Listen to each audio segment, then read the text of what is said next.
Hello everyone. So we have stopped here in the last video. So we were in a place where we understood the proper flow of this IR sensor pair. Okay, so how this thing, the whole thing works. Okay, so now you may think, okay, everything looks fine, but still, okay, let me try to zoom in between. Okay, it's not possible to zoom. Okay, doesn't matter. Okay, but still, how can this rays falling scenario, falling amount may change? You see this, you can think, okay, so this is emitting this, what the emitter is emitting IR rays, receiver is receiving IR rays. How can this falling behavior change? What is the real world usage of the sensor? Let's think about this. Okay, I'm deleting this. Okay, so I think we don't have enough space here. That will be a problem. Maybe, I don't know. That will make a problem, I guess. Okay, doesn't matter, we'll manage. Focus here, guys. Maybe we can have more higher zoom values. Let's see what I can do for you. Okay, I have zoomed it. Okay. Now still there is not enough space. Okay, this space is somewhat manageable. Okay, look at here. So see these sensors. Okay, let's say I'm keeping these two things, this sensor and the receiver, or this the emitter and the receiver, along with each other, next to each other, parallelly. Okay, then this rays the emitted rays will go in front. Okay, there may be some rays go sideways as well. Just don't worry about much about that. Most of the rays are going straight forward. Okay, then let's say there is no object in front of these two things, this emitter and the receiver. No object, nothing is there. There is a wall in a far distance, let's say 10 meters or something. Then what will happen? Most of the rays will go straight, will never come back. When can the rays come back? Only there is some object, then the rays can reflect on the object and come back to the receiver. Okay, let's say I am having an object here. Okay, this is an object. Let's say I have a book. I am holding a book in front of them. Then these rays will come back. But if there is no object, okay, and there is a wall in 10 meters or something, most of the rays will not come back. Okay, that means a few rays only will fall on the receiver. The few rays falling on the receiver means what? IR rays falling on the receiver is few. So the resistance is high. Voltage may be high or may be low, but one of this will happen. Okay, so the analog value also will change. If the voltage is also high, then analog value you will see higher values. Okay, somewhere near to the upper limit you will see the values. Near to 1023 you will see the values. Let's say 700, 800, 950, 1000, like that. Those values might come. If let's say I don't exactly know the relationship between the resistance and the voltage here. Okay, I think this will increase, but if the voltage are decreasing, you will see the value something but near to zero. Let's say 100, 200, 50, those values will be here. Okay, so that you can test and find out. Okay, so for the moment there's no object, so less rays are coming, higher resistance, so let's say voltage is high. Okay, or voltage is low, whatever, but one of this will happen. Either voltage will go down or increase. So from that you can read the input values and you can find if there is no object nearby, okay, only a wall in 2 or 3 meters or 5 meters, then my analog input values are this. You will obviously see either it will be near the highest value or near the lowest value. So you will understand, analog input values, that means voltage is increasing or decreasing. Okay, for the moment you can think increasing. Okay, that's fine. So now you are bringing an object near to the sensor pair. Okay, let's say in 50 centimeters there is an object. You keep the object. Now what will happen? Earlier most of the rays went straight. Now these rays that are going out of this emitter, many of them will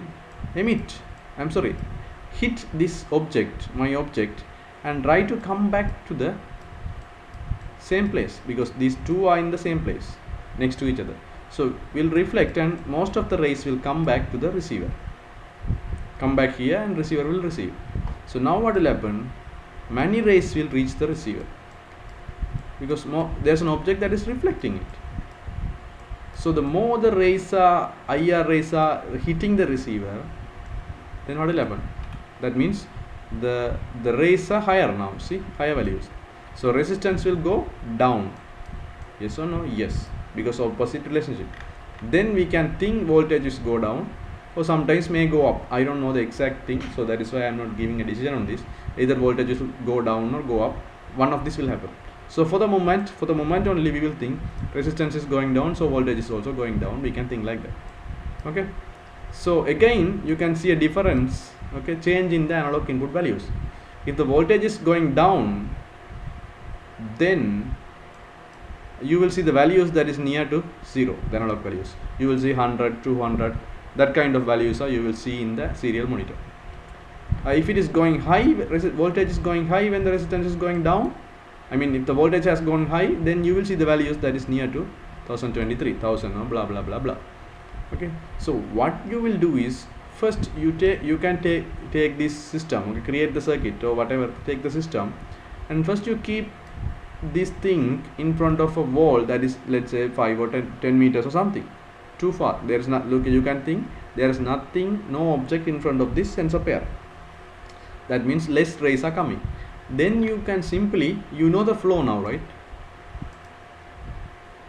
You know the flow, okay, you know the flow now. You know the flow. So then you can read your analog values. You know how to take an analog input and serial print it. Very simple, we studied it. You can read the analog value and you can find out, right, if there is no object, that means no rays are coming back, then the analog values are low. I'm just saying, okay, or high, depending on the value. So if the values are like 800, 900, 750, like 50, like that, you can think higher values, so voltage is increasing. Okay, that means resistor is increasing. You can think like that. Or if you find the values are, let's say 200, 100, then you can think analog values are low, that means voltage is low. Okay, that means resistance is also low. You can think like that. I'm just saying, okay. Let's not talk about the resistance, only the voltage let's talk. Okay, voltage is low, you can think like that. So you can manually test and find out, guys. Okay, so this flow is true. Which flow is true? This flow is true, that is perfect. But from this to this, I'm not sure. Okay, so you can check. You can have an object and you can remove an object and see. Okay, let's say you are keeping it in front of a wall in the 10 meters and you can find out what is the voltage change. Then you can find the relationship here. What is the value? What is the relationship? If the resistance is decreasing, voltage is also decreasing or not, we don't know. If the resistance is increasing, I don't know, voltage also decreasing or not, you can test and find out. Okay, this relationship between the resistance and voltage.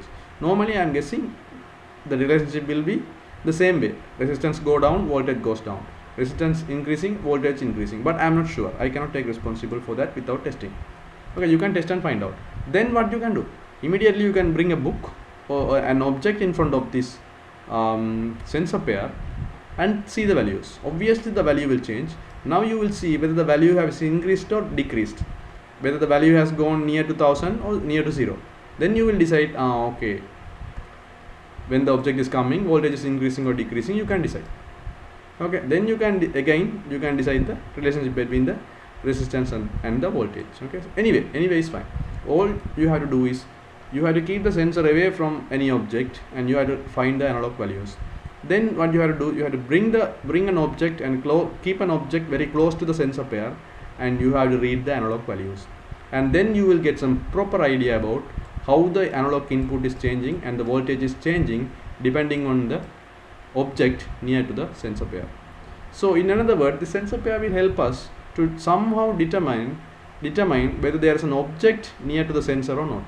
Kind of object detection. Looking at the code and the analog value, I mean once you are tested, then looking at the code and the analog value, you can find out whether there is an object near the sensor or there is no object. You understand that?